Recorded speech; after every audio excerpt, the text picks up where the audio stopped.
네, 시청자 여러분 안녕하십니까. 주상전화, 주식상담 전화 수요일에 인사드립니다. 아나운서 권재은입니다. 네, 오늘도 코스피, 코스닥 양시장 분위기가 정말 달랐습니다. 코스피 지수는 무려 7거래 연속 하락 중이고요. 네, 외국인 현선물 동반해서 오늘 1조 2천억 원 넘는 매도가 나왔습니다. 네, 추석 연휴를 이제 2거래일 정도 앞두고 거래 대금은 말라붙고 있는 상황인데요. 네, 그만큼 종목 고민 있으신 분들도 정말 많으실 것 같습니다. 저희와 그 고민 함께 하시면 좋을 것 같습니다. 특히나 이런 종목들 가지고 계신 분들 저희한테 지금 빠르게 연락 주시면 됩니다. 오늘 오랜만에 전력 설비 관련주들 급등세 이어갔죠. 전력 설비 관련주들 가지고 계신 분들 저희한테 지금 바로 연락 주시면 좋고요. 그리고 대선 트레이딩 관련해서 가상화폐 관련주 접근하신 분들 많으실 것 같습니다. 오늘 갤럭시아 SM, 갤럭시아 머니트리, 우리 기술 투자 같은 종목들은 급락세 이어갔는데요. 갖고 계신 분들은 저희한테 연락 주시면 우선 상담 도와드리도록 하겠습니다. 02-2000-4919번 활짝 열려 있습니다.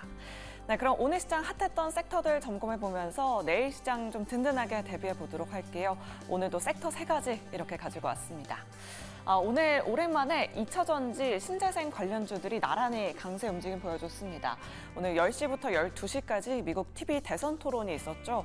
시장에서는 해리스의 판정승을 예상하고 있는 것 같습니다. 특히나 2차 전지 셀 3사가 강했습니다. 삼성 SDI가 10% 가까이 올랐고요. LG 에너지 솔루션도 5% 강세, LNF도 오늘 오랜만에 7%대 급등세 이어갔습니다. 2차 전지 섹터에 대한 전략도 잠시 후에 세워보도록 하겠습니다. 그리고 전력 설비 관련주들도 오랜만에 또 올라왔습니다. 이 미국 대선 공통 수혜주는 전력 인프라 섹터다라는 이야기 나오면서 오늘 J-일렉트릭이 두 자릿수대 급등 이어갔고요. HD 현대일렉트릭, 재룡전기, LS 그룹주들도 오늘 동반해서 강세였습니다. 또 수출 데이터도 굉장히 잘 나왔는데요. 전력 설비 관련주들 가지고 계신 분들 저희한테 연락 주시면 상담 도와드리도록 하겠습니다. 오늘 2차 전지 신재생 섹터는 강세였지만 은행주들의 투심이 급격하게 악화됐습니다. 오늘 하나금융지주, 신한지주, KB금융 동반해서 6%대 급락이 나왔는데요. 이 미국에서 좀 안 좋은 소식이 들려왔습니다. JP모건의 임원이 순이자 수익에 대한 기대치가 너무 높다라고 하면서 간밤 JP모건, 골드만삭스 같은 종목들이 큰 폭의 하락세 연출했는데요. 국내 증시에도 큰 영향 줬습니다. 은행주들에 대한 전략까지도 함께 세워보도록 할게요. 자, 오늘 이렇게 3가지 이슈 준비했습니다. 오늘은 이 두 분과 함께 이야기 나눠보도록 할게요. 자, 오늘은 김태성 본부장 그리고 민프름 대표 나와주셨습니다. 두 분 어서 오세요. 안녕하세요. 네, 안녕하세요. 네, 가장 먼저 2차 전지 섹터부터 살펴보도록 하겠습니다. 오늘 오랜만에 LG 에너지 솔루션, 삼성 SDI 같은 종목들이 급등세 연출했습니다. 간밤에 테슬라도 4% 넘게 상승했고요. 해리스 후보의 당선을 점찍으면서 오늘 2차 전지 섹터가 풍풍 불어줬는데요. 김태성 본부장님께 먼저 여쭤보도록 할게요. 오늘 셀 3사를 중심으로 좀 오르는 모습 보여줬더라고요. 네. 소재 쪽보다는 셀 쪽을 보는 게 맞을까요? 2차 전지 섹터 계속해서 추세 상승도 가능할까요?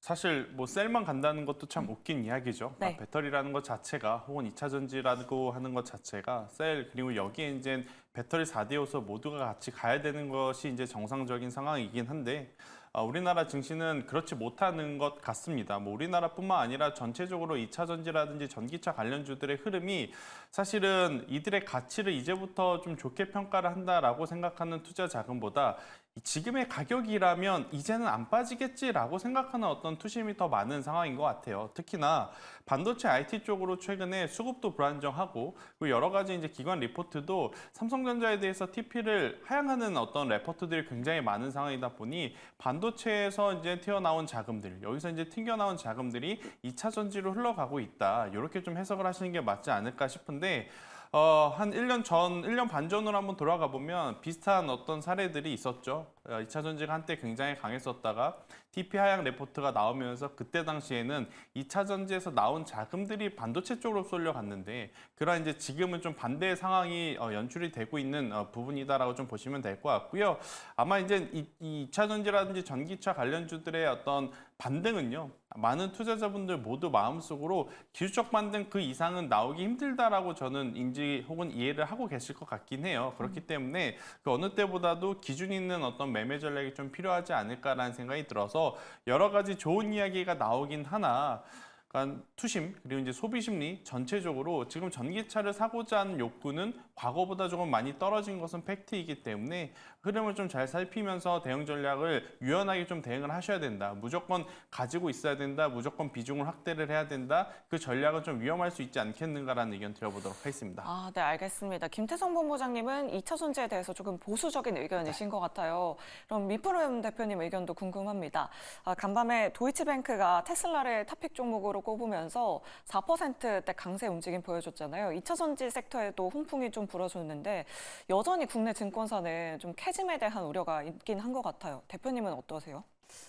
저는 이렇게 생각을 해요. 한 섹터가 좀 시장을 주도할 만큼의 뭔가 상승 탄력을 갖기 위해서는 한 가지 이유로는 좀 불가능하다고 생각을 하거든요. 지금 여러 가지 이유가 좀 혼재되어 있습니다. 2차 전지가 오늘 이제 강세를 보였던 이유, 그리고 최근 들어서 이제 좀 다시 반등을 시작을 했죠. 그 이유가 이제 뭐 테슬라나 미국 증시의 전기차 업체들의 이제 종목이 굉장히 뭐 좋은 훈풍을 받고 있는 것도 포함해서 역시 뭐 대선 관련주에 좀 속한 테마이기 때문에 좀 오늘의 또 강세를 보였지 않았나 싶습니다. 지금 전기차 캐즘 현상뿐만이 아니라 우리나라에서도 지금 전기차 화재가 확실히 이 요소 악재가 이제 좀 해결되지 않는 한 전처럼의 어떤 상승 탄력을 이어가기는 아직은 조금 어렵다고 섣부르다고 저도 생각을 하고요. 여기서 사실 2차 전지가 추세를 전환하기 위해서는 대선이 어떻게 되냐에 따라서가 좀 더 관건이라 생각을 하고 있습니다. 11월까지는 모멘텀이 이제 충분히 살아있죠. 이제 대선 관련해서 TV 토론뿐만이 아니라 이 트럼프 후보자와 이제 이 누구야 저기 해리스 후보자 두 분의 그 이제 포인트 1포인트 차이 난다 뭐 0. 몇 포인트 우위다 요런 이슈 하나하나에 반응할 확률이 굉장히 높거든요. 그래서 적어도 우리가 중단기적으로 좀 생각을 해봤을 때는 11월까지는 적어도 상승 모멘텀은 살아있다. 근데 이제 대선에 어떤 후보자가 대통령이 되냐에 따라서 이 상승 탄력을 이어갈 것인지 아니면 여기서 이제 마무리하고 끝낼 것인지 그렇게 보시면 되겠습니다. 네, 알겠습니다. 그럼 2차 전지 섹터는 뭐 11월까지 봐도 된다라는 그런 생각이 드는데 대표님은 그럼 어떤 쪽 보고 계실까요? 2차 전지 내에서? 저는 일단 시장이 불안하니 대장주를 네. 지금 이제 그 기술주들이나 소부장 기업들이 좀 힘이 좀 약할 거라고 생각을 해요. 왜냐하면 시장 전체가 지금 강세장은 이제 좀 끝났다고 저는 보는 측면이라서 이제 이 보합권을 유지를 하느냐 또는 천천히 조정이 오느냐 요 두 가지로 저는 생각을 하고 있기 때문에 지금이야말로 사실 이제 성장주보다는 또 이제 좀 안전을 좀 기하는 이런 종목들로 접근을 해야 되지 않을까 그렇게 생각을 하고 있습니다. 아, 네, 알겠습니다. 대장주 위주의 접근이 유효할 것 같다. 뭐 삼성 SDI나 LG 에너지 솔루션 말씀드려봤습니다. 이렇게 2차 전지 섹터에 대한 전략 세워봤고요. 네, 다음으로 금융주도 한번 살펴보도록 할게요. 오늘 금융 섹터가 큰 폭의 하락세를 보였습니다. 대체적으로 5에서 6%대 급락 보였는데요. 일단 김태성 본부장님께 먼저 여쭤보도록 할게요. 뭐 미국발 악재, 국내 증시 은행주도 급락을 했습니다. 이제 밸류업에 대한 모멘텀은 끝난 건지 은행주 가지고 계신 분들은 어떻게 대응해 보면 좋을까요? 은행주 같은 경우 투자를 하신 분들의 아마 매매 전략은 굉장히 이제 확고히 단기보다는 장기 투자를 좀 고려하시면서 들어오신 분들이 많을 것이다라고 저는 생각이 들어요. 그렇기 때문에 오늘 그리고 이제 지금에 나오는 어떤 추세의 변동성에 크게 대응할 필요는 없지 않을까라는 생각이 드는 게 아직까지 우리나라 저PBR과 수급 밸류업 프로그램에 대해서 이렇다 저렇다 할 정책이 마무리된 것이 아니기 때문에 뉴스 한 줄 한 줄에 굉장히 또 한 번 큰 변동성이 나올 가능성이 높다라는 생각이 들고 있고 특히 이제 우리나라 은행주, 증권주, 보험주 같은 경우에는 올해 상반기에 굉장히 괜찮은 어떤 성과들을 지금 보여온 상황이라서요. 저는 조금 더 들고 가시는 게 맞지 않을까라는 생각이 드는데 일단 그동안 수급 밸류업 프로그램에 포함되어 있던 섹터가 사실 경기 방어주의 성격을 좀 띄었었던 부분들이 많았거든요. 그러니까 지수가 안 좋을 때 오히려 이쪽에 대한 수급의 강도가 굉장히 강했었던. 근데 오늘 같은 경우에 그동안 정말 시장에서 눈길을 주지 않았던 2차 전지로의 수급이 확 몰려오면서 이쪽에 어떤 과대 낙폭이 좀 발생이 된 것이 아닌가라는 생각이 들어서요. 지금 낙폭에 저는 매도라든지 손절 대응을 하실 게 아니라 수급 밸류업 혹은 길게 투자하신 분들에게는 오히려 다시 한번 이제 가격 메리트가 생긴 것이 아닐까라는 의견을 한번 드려보도록 말씀드리도록 하겠습니다. 네, 알겠습니다. 일단은 홀딩에 대한 의견 남겨드렸고요. 정말 오늘 업종별 등락률을 살펴보면 오랜만에 보험, 증권, 은행주들이 큰 폭의 하락세를 연출했습니다. 지수 대비해서도 은행주들이 5% 넘는 급락세를 연출했는데요. 민프롬 대표님께 여쭤보도록 할게요. 항상 외국인 순매수 상위 종목에 그래도 뭐 하나금융지주나 뭐 신한지주나 이런 종목들 항상 랭크가 되어 있었는데 오늘은 오히려 순매도 상위 종목에 랭크가 되어 있더라고요. 외국인 왜 이렇게 금융주 많이 파는 걸까요? 이거에 대해서 할 말이 굉장히 많아요. 네. 왜냐하면 일단 외국인 매도는 또 다른 문제고요. 지금 금융주의 약세는 또 다른 문제거든요. 어느 정도, 그러니까 완전히 동떨어진 사유는 아니지만 이제 일단 차근차근 말씀을 드리자면 은행주는 대체적으로 외국인들이 좀 선호하는 섹터예요. 한국 사람들, 특히 이제 한국 증시에서는 은행주라고 하면은 재미없어. 약간 이런 이미지가 좀 강하거든요. 네. 그 이유는 이제 큰 폭의 상승세나 좀 강세를 보이기가 어려운데 은행주들이 활개를 필 때가 있죠. 언제죠? 금리 인상. 지금 이제 금리 인하 국면에 접어들고 있기 때문에 다른 악재들 다 이렇게 내려놓고 보더라도 금융주는 지금 약세 흐름을 보일 수밖에 없는 이런 시작점이다라고 저는 생각을 하고 있습니다. 오늘 외인의 이 매도 물량이 엄청났어요. 이제 그 이유가 뭐 여러 가지 얘기를 하고 있지만 지금 좀 일본 쪽에 좀 금리 인상의 이런 악재 때문에 외국인들이 좀 매도 물량이 많아지지 않았나, 좀 이런 얘기가 좀 더 많은 것 같아요. 아까도 말씀드렸다시피 외국인들이 선호하는 섹터가 은행권, 금융주이기 때문에 외국인들의 매도 물량이 많으면 많을수록 은행권에서도 사실 좀 이제 탈출하는 이런 물량들이 많다라고 볼 수도 있고, 지금 이 은행이나 금융, 이 전반적으로 섹터들이 다 파란불을 보였던 이유가 이제 악재가 결국엔 이거예요. 금리가 인하하기 때문에 우리 은행들의 이익은 줄어들 것이라는 이런 전망 때문이거든요. 사실 어떻게 보면 우리 아무도 모르고 있었던 거 아닙니다. 금리 인하가 시작이 되면 은행들은 수익이 당연히 줄어들 것으로 알고 있었으나 요거를 골드만삭스와 JP 모건이 아주 이렇게 대체적으로 쫙 이렇게 표명을 하면서 좀 급락세를 보인 거거든요.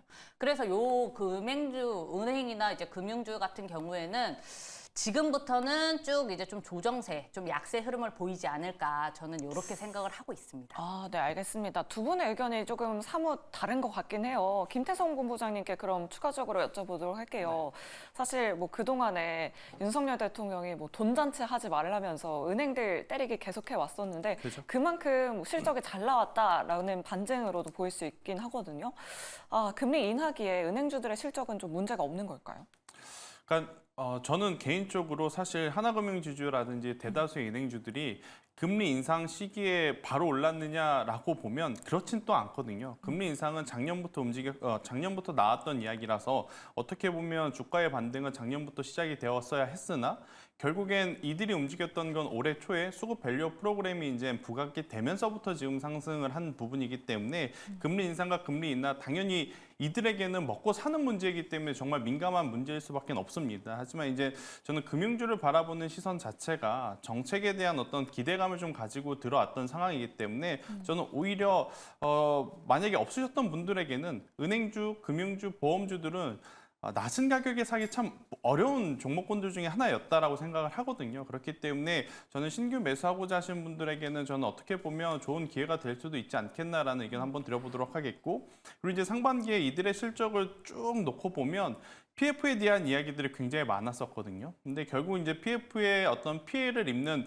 은행사는 없었다라는 점에서 보면 하반기 실적도 그렇게까지 둔화가 될 가능성은 저는 전혀 적어 보이지 않을까라는 생각이 들어서, 만약 제가 8월 27일, 그러니까 8월 말에 이제 상승할 때 이 질문을 받았다면 저는 별로 그렇게 선호하지 않습니다라고 이야기를 드렸을 네. 거예요. 근데 이제 오히려 오늘처럼 이제 어떤 주가에 조정이 좀 나오면서 가격 메리트가 생긴 지금 시점이기에 저는 괜찮다라는 의견을 한번 드려보는 거라고 말씀드려보도록 하겠습니다. 네, 알겠습니다. 김태성 본부장님은 이 순이자 이익에 대한 리스크보다는 밸류업에 대한 기대감 더 크게 보고 계신 것 같습니다. 자, 이렇게 세 가지 섹터 짚어봤고요. 여러분들 종목 고민 굉장히 많이 보내주고 계신다고 합니다. 종목 상담 본격적으로 출발하겠습니다.